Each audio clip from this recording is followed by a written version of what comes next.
It was moving and it was really, really loud.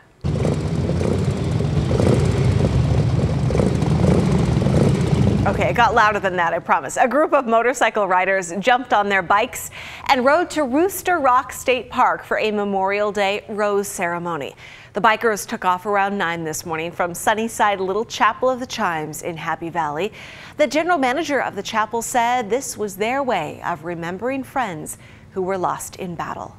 There's a lot of guys out here that don't want the regular ceremony. They already did the funeral for their buddies, but they still need to have an opportunity to honor their lives and their legacy and honor the fact that they served with them and they didn't come home.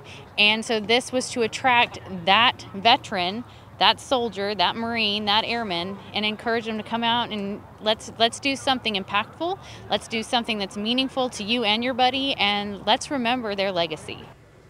They read off names of fallen veterans and displayed their photos. This was the group's first ever ride.